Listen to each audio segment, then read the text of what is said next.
very good morning and welcome to Breakfast News on Rajya Sabha TV. I'm Tina Jha. These are the headlines this morning. Prime Minister Narendra Modi thanks Nawaz Sharif for his welcome during surprise Lahore stopover. Pakistan hails it as a goodwill gesture. Sushma Swaraj hails Prime Minister as statesman. Congress and many in the opposition question Prime Minister as Pakistan visit. The main opposition party calls engagement with the neighbour frivolous. Quakes rock Afghanistan and Pakistan. Magnitudes vary from 6.2 to 6.9 in both countries. 17 injured in Afghanistan, 30 in Pakistan.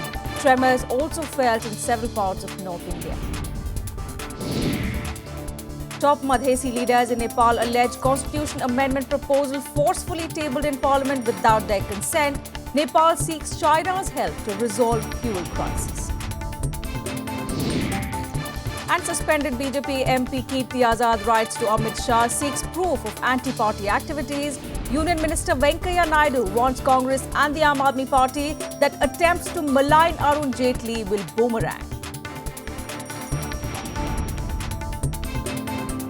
Our top focus this morning. Prime Minister Narendra Modi has returned after a three-nation tour to Russia, Afghanistan and, of course, Pakistan in the end. The surprise visit to Pakistan has been the highlight of this tour. Modi met his Pakistani counterpart Nawaz Sharif during a surprise visit to Lahore yesterday. The two leaders decided to open ways for peace for the larger good of people of both countries. Foreign secretaries of the two sides are now likely to meet on the 15th of January in Islamabad as part of comprehensive dialogue process. A surprise stopover by the Prime Minister in Lahore. Narendra Modi ostensibly dropped by to wish Pakistan Prime Minister Nawaz Sharif on his 66th birthday on Friday. Modi broke the news on Twitter, saying, "Looking forward to meeting Prime Minister Nawaz Sharif in Lahore today afternoon, where I will drop by on my way back to Delhi." Nawaz Sharif and his brother and Punjab Chief Minister Shahbaz Sharif were among the VIPs who welcomed Modi at the airport. The two Prime Ministers then took a helicopter to Raiwind, where they spent about 90 minutes at Nawaz Sharif's ancestral home.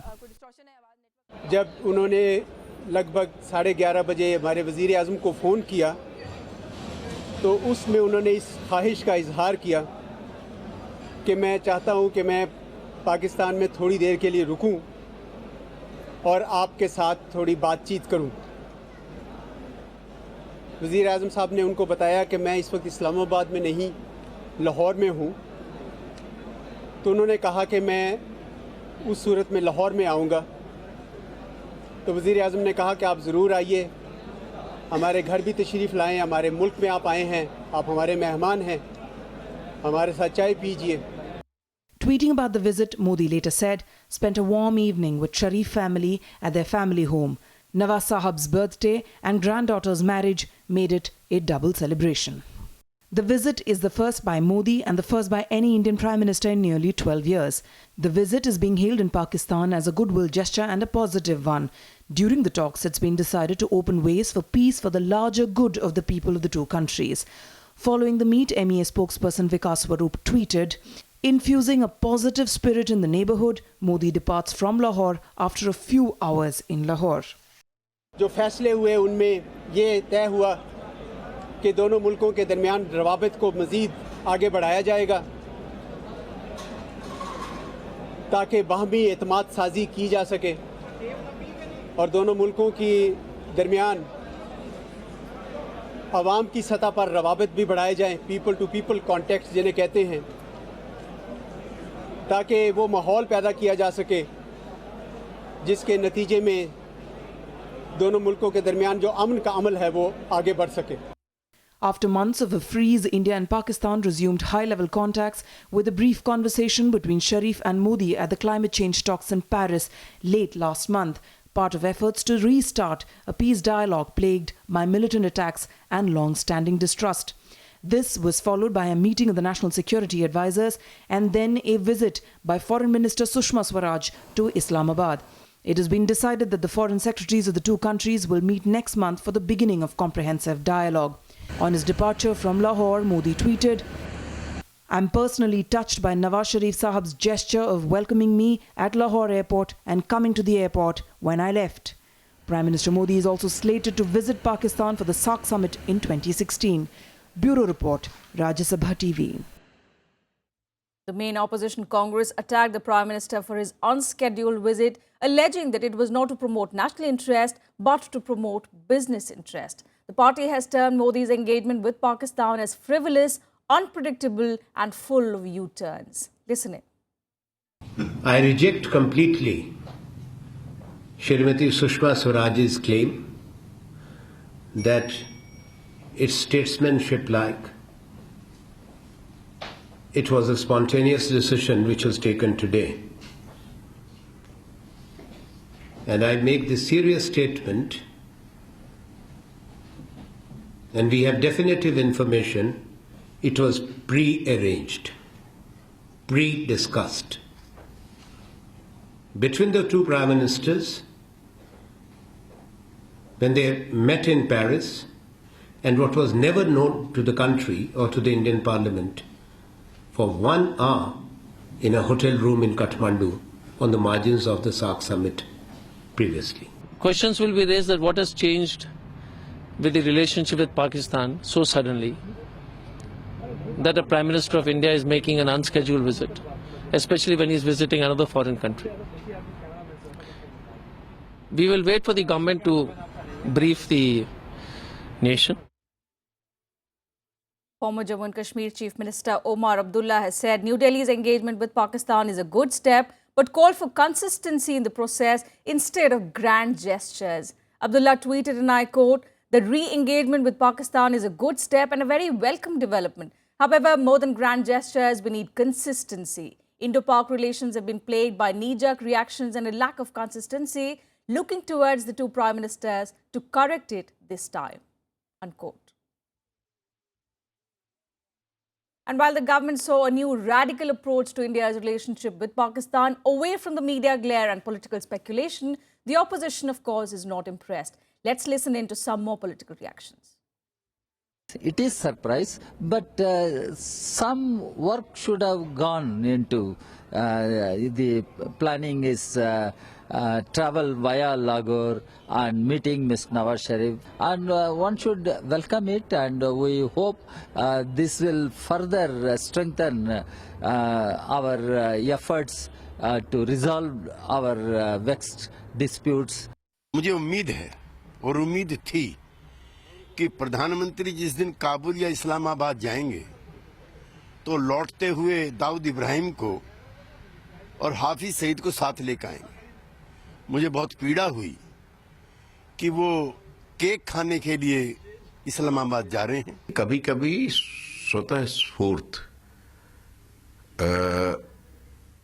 मुलाकातें पड़ोस के रिश्तों को बेहतर करती हैं।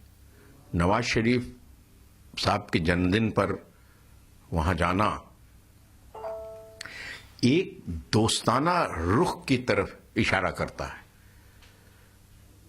ये बहुत अच्छी शुरुआत है भारत पाक संबंधों के बीच। Gift by our country and our Prime Minister to the world peace and to the region, and especially to the people of Jammu and Kashmir who have been looking forward to such an initiative. उनके जो नेता है बड़े, क्या उनको ये बात हजम हो पाएगी? ये पहली बात। देखिए, दो देशों में, दो देशों के प्रधानमंत्री में अगर कोई संवाद होता है तो मुझे लगता है उसमें कोई गुनाह नहीं है, लेकिन पाकिस्तान के साथ क्या संवाद हो सकता है? ये पहली बात। So at this point, we're being joined by Dr. Sriram Cholia, Professor and Dean, Jindal School of International Affairs, on the phone line from Sonipat. A very good morning, Dr. Cholia. How do you view this kind of diplomacy by Prime Minister Narendra Modi? A sudden stopover, unannounced, nobody is aware about this. In fact, the Ministry of External Affairs officials also did not have much information of this visit. I think it's very much characteristic of Mr. Modi's style of diplomacy, which is personal and which is based on his own convictions and vision for creating a unified South Asia based on economic connectivity and integration and prosperity. Yes. And the fact that he went from Afghanistan to Pakistan is also significant because it clearly shows that he was carrying some messages from the Afghan side and India would want to be involved in stabilizing Afghanistan and would want to convince Pakistan to change its old behavior of sponsoring terrorism in Afghanistan. So I think if you see all this, if he had revealed and made a big media announcement about his visit, you would have a lot of spoilers and a lot of people objecting on various grounds, and it would have really led to vitiating the atmosphere. And if you remember, even before this trip, when our National Security Advisor was sent to Thailand, it was surreptitious to meet the Pakistani counterpart. So when Mr. Doval met Lieutenant General Janjua, that too was not announced. And I think it is now becoming clear that they have realized that for this delicate process to move forward, there are far too many, spoilers in between, and we need to keep them aside, and we need to move the process forward. And therefore, some degree of surprise, or let's call it shock and awe, is necessary in order to shield the delicacy of the process from barbs and attacks that will, could potentially ruin this opening. So I think it's very much within his legitimate rights to do this. And you mentioned the ministry. It is quite interesting that the Prime Minister has, in a way, arrogated most of the foreign policy to his own office. Right. And in a way, you can argue that the ministry has become less relevant, and the ministry is in a way supporting the PMO's agenda, and which is fine. It is not new with Mr. Modi, but he has, I think, centralized more decision-making and policy-making levers in his hands. And perhaps it's good because then he can deliver without a bunch of people, creating a chaotic chorus around him. So, Dr. Cholia, as you mentioned, the NSA is meeting in Bangkok. Coming to that, first the NSA is secretly meeting in Bangkok, then the Prime Minister's sudden stopover in Lahore. Can we say that stealth diplomacy is now the way ahead for India? At least when it comes to India-Pakistan relationship.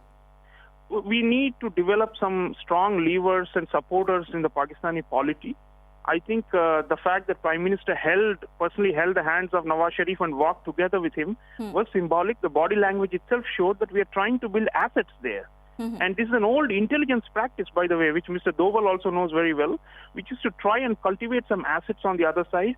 Who we know that it's a fragmented polity. Prime Minister himself has said in the past that we are not sure about, what the final outcome would be. But he is making an earnest effort based on his own vision. And he knows that there are some partners on the other side whose hands he can clasp. And for that, we need to go the extra mile, and we need to make an effort. All the naysayers who are objecting now, are simply okay with the status quo. But I think Prime Minister is very ambitious in his foreign policy. He doesn't believe in status quo. He wants to change it. He said we want to turn a page in our history for South Asia. And this is the moment to do something big like this because it's colder now. I don't think the infiltration and the terrorism is going to be high for at least for the next few months. Right. And this is an opportune moment to try and create a political climate of trust. And therefore, you may call it birthday diplomacy or, I don't know, Bharat diplomacy or whatever, but ultimately it's Narendra Modi's diplomacy. Right. And in a way, he is able to carry the country's hopes and aspirations on his shoulders, and he's, I think, doing phenomenally well. And we should not be too pessimistic about all this, because at the end of the day, optimism and hope are essential for achieving liberal outcomes in diplomacy and foreign affairs. Okay, Dr. Cholia, very quickly, should we expect something concrete out of this visit, or should we just see it as a courtesy call by the Prime Minister to bring a thaw in relationship? They spoke for nearly 90 minutes, I heard, and therefore it's not possible that it's just a courtesy call. They must have gone through some of the key issues, the number one being Afghanistan, from which he was coming, and how to stabilize it. And number two, of course, all the other composite dialogue that's being revived. And I'm pretty sure that Mr. Sharif would have promised India some forward movement on the Mumbai attacks and investigations and bringing the perpetrators to justice, and hopefully some assurances that terrorism will not be revived or taken back to the old levels. So I think all these, obviously, Prime Minister said we are going to judge them by their intentions and by their actions. Right. So I don't think it should be seen as naive on his part, but rather a statesman-like gesture that could potentially open something new, because we should be open to changing the paradigm in South Asia rather than being stuck in the old shibboleths. All right, Dr. Cholia, many thanks for joining us this morning and sharing your perspective with us. Meanwhile, moving on in the bulletin now, a powerful earthquake struck northern Afghanistan in the early hours today. The 6.2 magnitude quake originated in the northern province of Badakhshan, close to the Pakistani and Tajik borders. Tremors were also felt across Pakistan and India. At least 17 people were injured in the city of Peshawar as old homes and walls collapsed at some places. Residents ran into the streets after feeling the impact of the quake. Only 2 months ago, more than 300 people were killed by a strong earthquake in the same mountainous region. Earthquake जिसका के Richter scale पर magnitude 6.5 था, वो अफगानिस्तान में Hindu Kush reason में महसूस किया गया, जो कि पूरे नॉर्दर्न इंडिया में महसूस किया गया। इसकी डेप्थ 186 किलोमीटर थी। ये पूरे नॉर्दर्न इंडिया में महसूस किया गया, जिसमें कि J&K, चंडीगढ़, पंजाब, कुछ जगह राजस्थान में भी महसूस किया गया। पूरा NCR में तो महसूस किया ही गया है। Let's now take a look at all the important events lined up for today in our segment, The Day Ahead. Executive Committee of the Delhi and District Cricket Association is likely to meet today to explore various disciplinary measures, including issuing show-cause notice to former India cricketers Kirti Azad and Bishan Singh Bedi for making corruption allegations against its former president Arun Jaitley.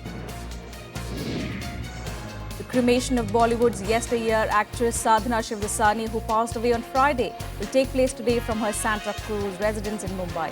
The 74-year-old Bollywood diva, who is not keeping well for quite some time and breathed her last at Hinduja Hospital yesterday. Sadhana was admitted in the hospital last year for a lesion in her mouth and underwent a surgery.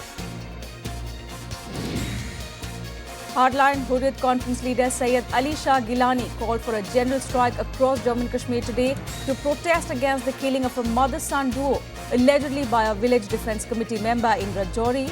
Gilani has also called for disbanding of the VDCs in the state following 3 murders committed allegedly by its members in a span of 1 week. A National Conference activist was shot dead by another VDC member last Saturday. With that, we slip into a very short break. There's lots more coming up for you on the other side. Do stay with us.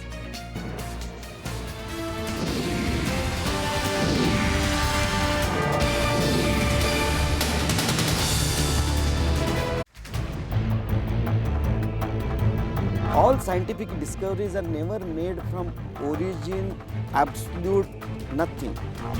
They are made on the basis of known knowledge, everybody else, and you go to the next step. So if you want to make use of discoveries made by the others, also you have to be prepared. Growth and achievements of India, whatever we see today, is because we have invested in last 60 years. Watch Eureka with Dr. Dinakaran Salunke, Director ICGEB Delhi, only on Rajya Sabha television.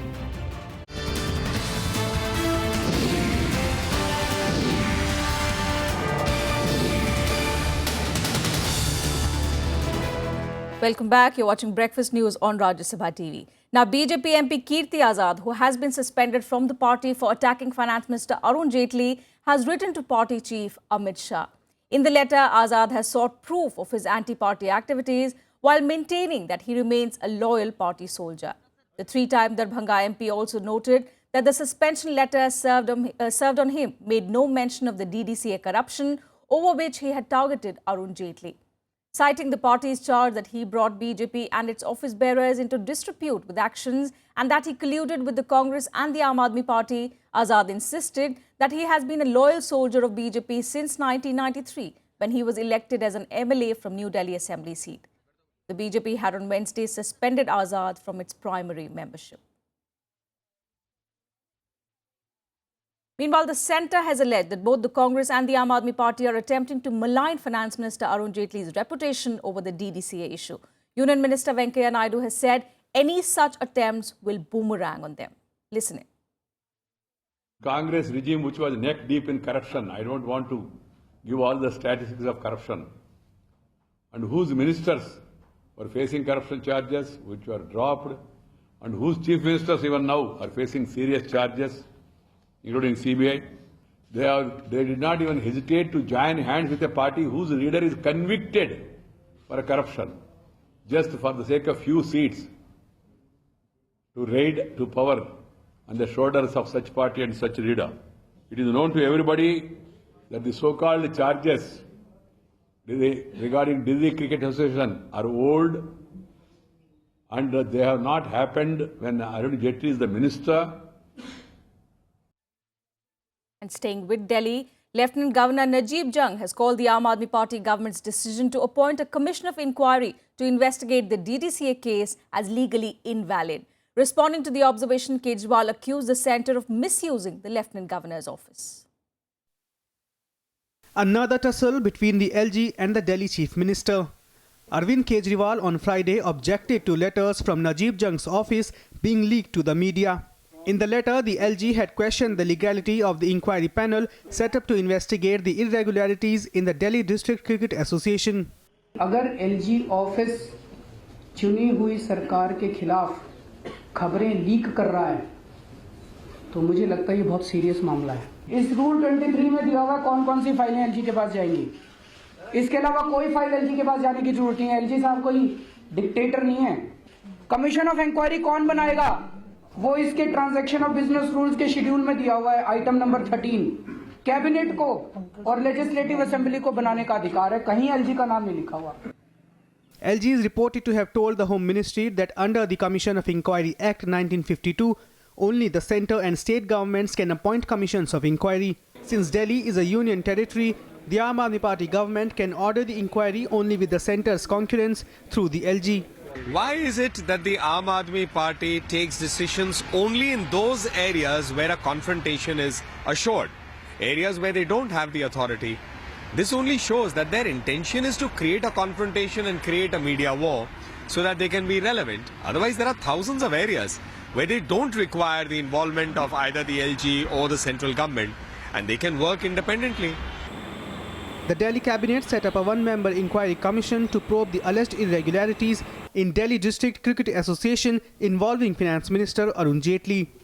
Jaitley has filed a case of defamation against Kejriwal and other Aam Aadmi Party leaders for linking him with the alleged corruption in the cricket body. Bureau Report, Rajya Sabha TV. And on the weather front now, biting cold has set in northern parts of India. Leh was the coldest recorded place in Jammu and Kashmir. The residents of Delhi also woke up to a chilly morning on Friday, with the minimum temperature settling at 6 degrees Celsius. Cold wave tightened its grip further in Jammu and Kashmir. Minimum temperatures continued their descent, with Leh registering the season's lowest at minus 16.2 degrees Celsius. The bone-chilling cold froze up water bodies, including the Dal Lake. In national capital Delhi, minimum temperatures hovered around 6 degrees Celsius amid a thick fog. यहाँ मतलब लकड़ियों वगैरह की बहुत दिक्कत रहती है। जंगल से सूखी लकड़ियाँ उठा के लाते हैं, जब बर्फ गिर जाती है तो कोई लकड़ी नहीं मिलती। ना यहाँ में कोई सरकार की तरफ से कोई सुविधा रहती है यहाँ पे। ठंड, हवा, ऊपर से दिखाई कुछ नहीं देता, बंद हो गया बिल्कुल दिखाई देना। और जिस जगह पे हम रहते हैं ना, वहाँ पे तो आप चल ही नहीं सकते, मतलब आपको दिखेगा नहीं कुछ भी कि कहाँ जाना है आपको। In Uttar Pradesh's Varanasi, fog threw normal life out of gear. Trains were delayed or cancelled due to reduced visibility. The lowest temperature in Punjab and Haryana was recorded at minus 0.3 degrees Celsius in Amritsar. Churu in Rajasthan was 0.4 degrees Celsius.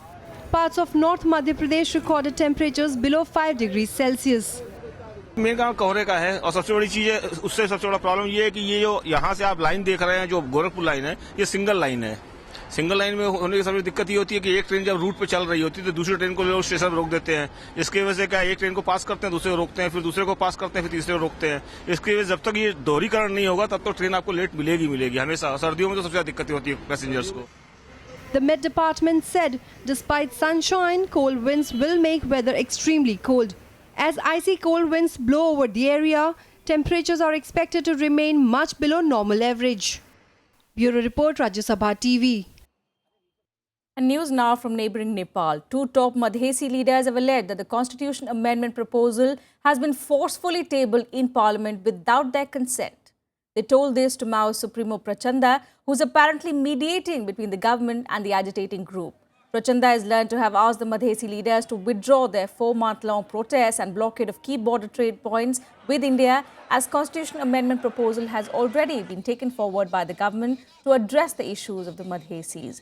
In response, the leaders told him that the front is not prepared to accept the Constitution Amendment proposal forwarded by the major parties, as it has been forcefully tabled in Parliament without their consent.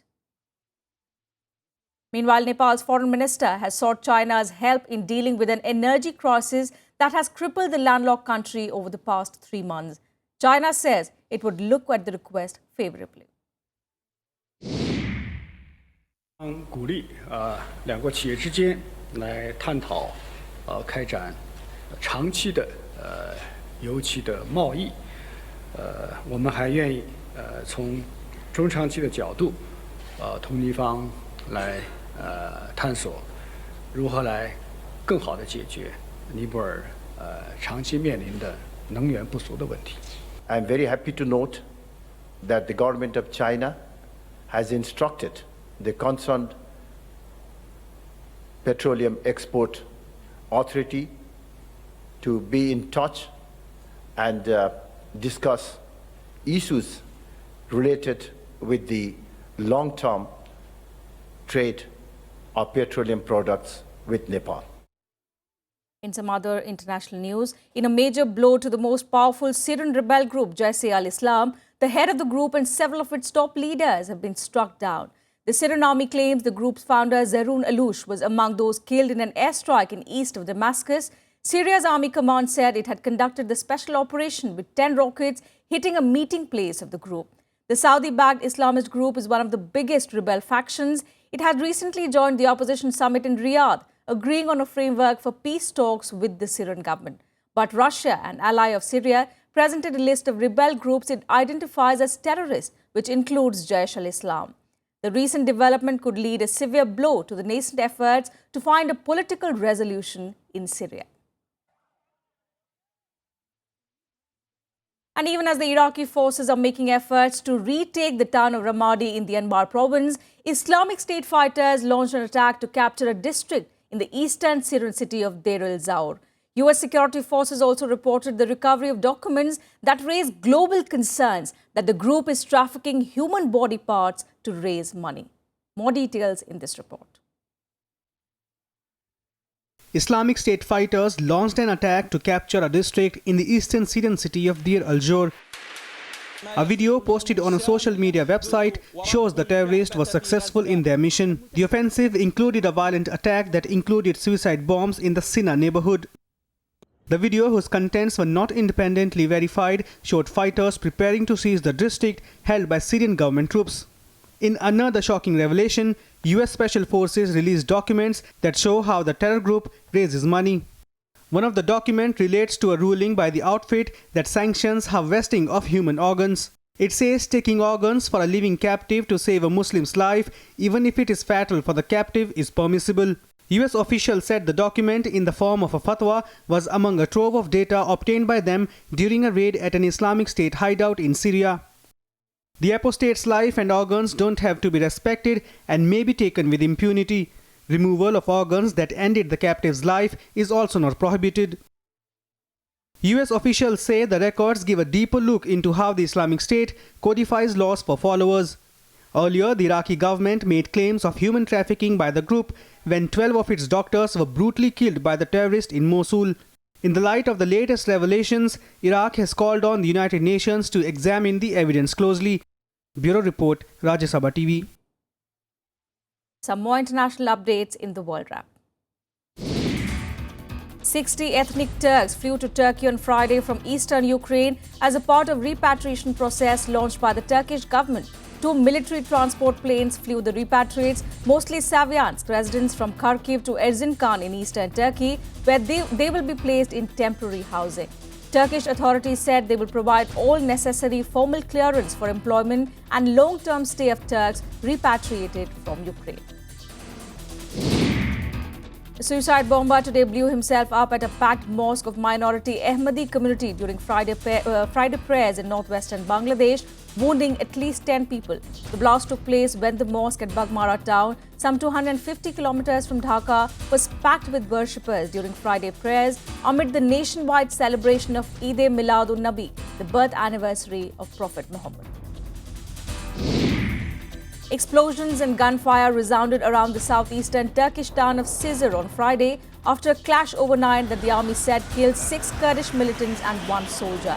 Since the 2-year ceasefire between Kurdish Workers' Party militants and Ankara fell apart in July, the mainly Kurdish southeast has been plunged back into a 3-decades-old conflict which has killed more than 40,000 people. Well, that's it from us in this bulletin. Have a nice day.